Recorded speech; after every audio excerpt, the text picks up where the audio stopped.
30 years ago this year, I travelled to Kenya and Somalia with Sally O'Neill of Trokra.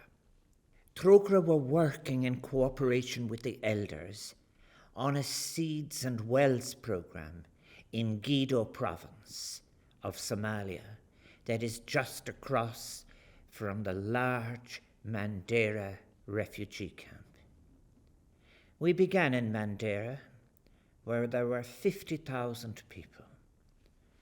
Our trip ended after 8 days in Baidoa, where 250 people a day were dying.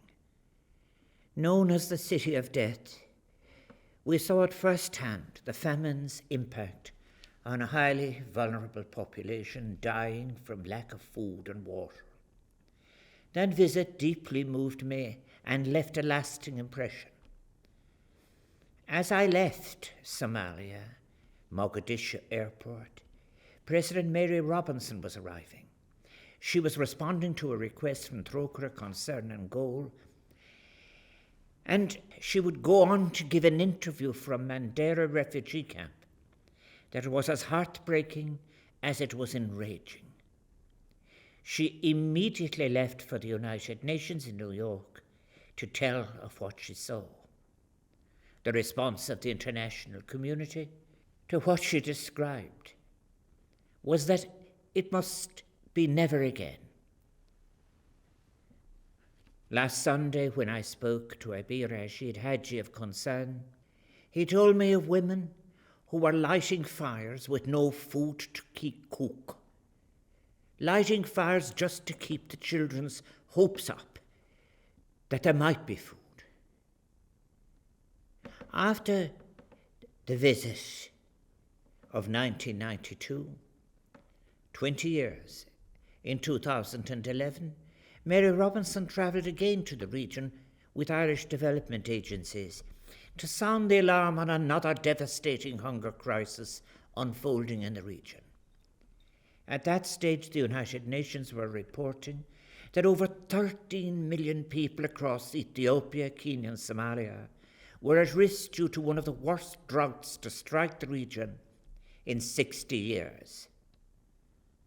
As a result of a delayed global response, the 2011 famine claimed the lives of more than 260,000 people in Somalia.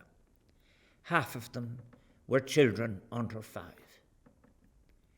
Once again, the international community's response was, it must be never again. Now, a decade later, in 2022, the region is facing yet another grave hunger crisis.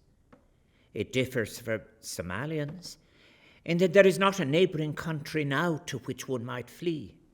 The drought, the worst in decades, has affected the entire region.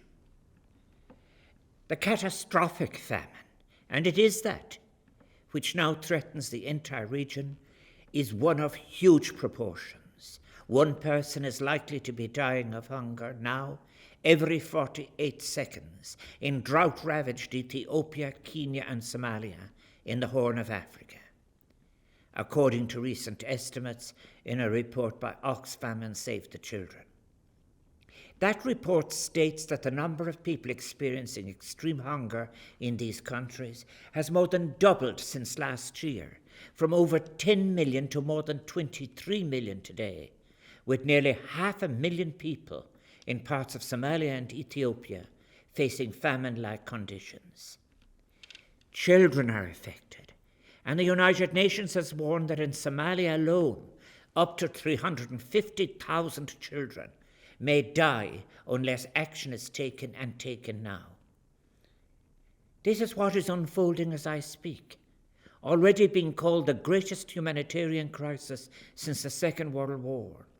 The growing impact of climate change, compounded by conflict and the fallout from COVID-19, and the unparalleled period of drought, has devastated crops and destroyed livelihoods, forcing millions of people to leave their homes. The numbers displaced globally has now surpassed the 100 million threshold, for the first time since record keeping began. The war in Ukraine has also impacted. Food and fuel prices have already increased. Basic food prices have risen 100% since January.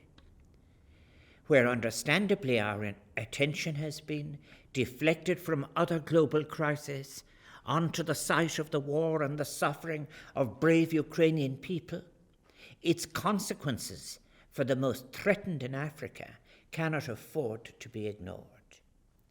The reality is that countries in the global south who have contributed least to climate change are suffering the most from a combination of our current crises.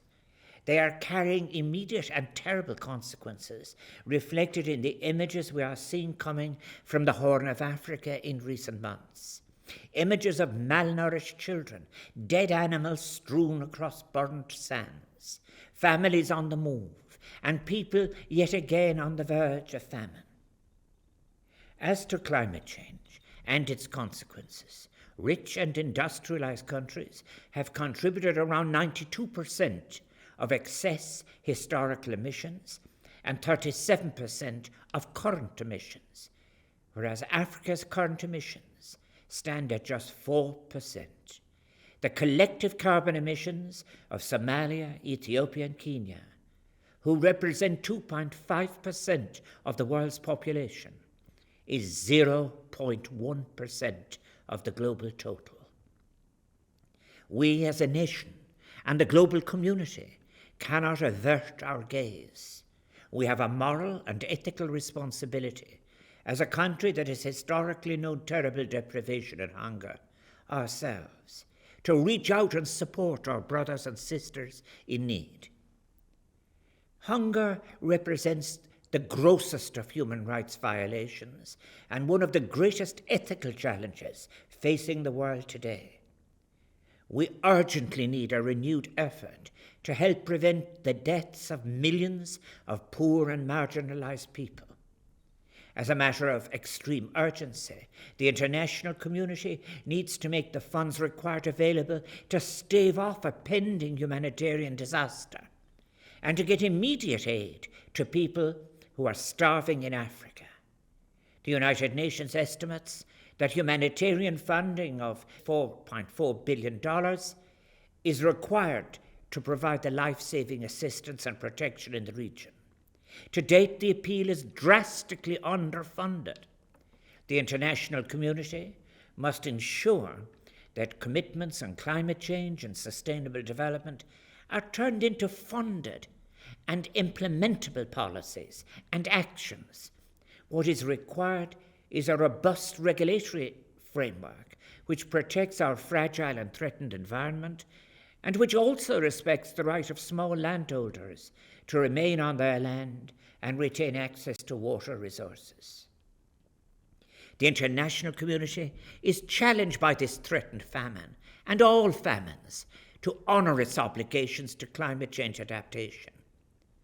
It was heartening recently to see DOCUS, as part of an Irish network of international development and humanitarian organisations, to which 54 organisations are affiliated, raise awareness of this crisis with a powerful briefing for politicians and media.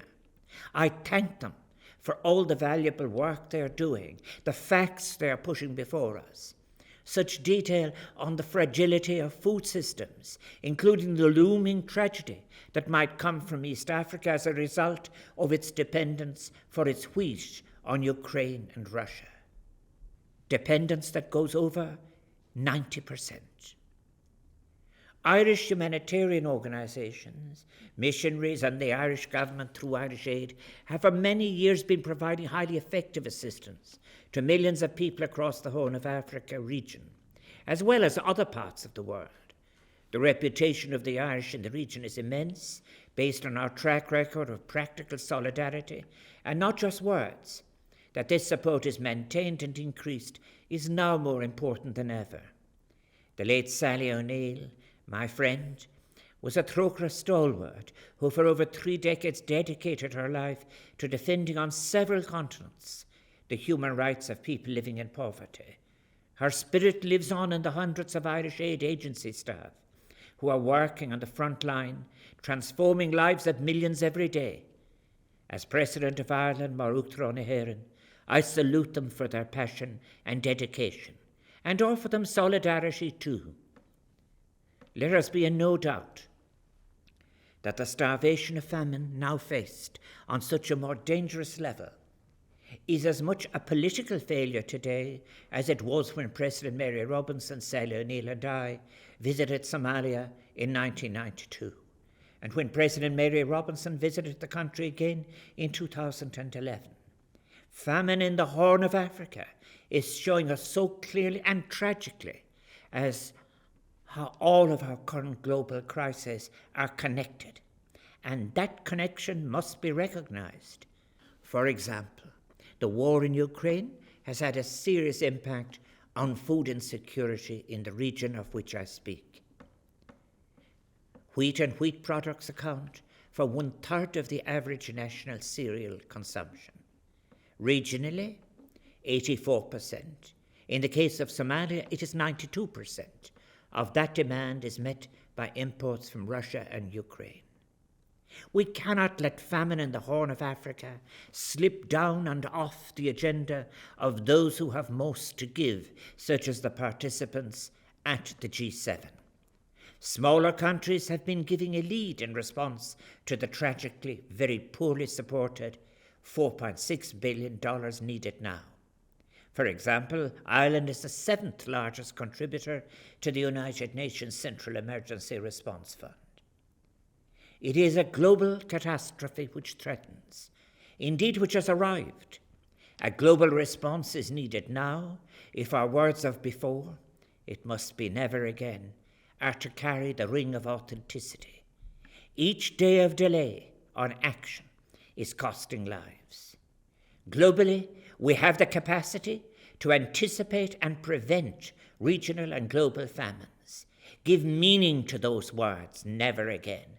The transformation we need is possible, is overdue. This crisis requires an immediate response from all of us in the global community. Thank you.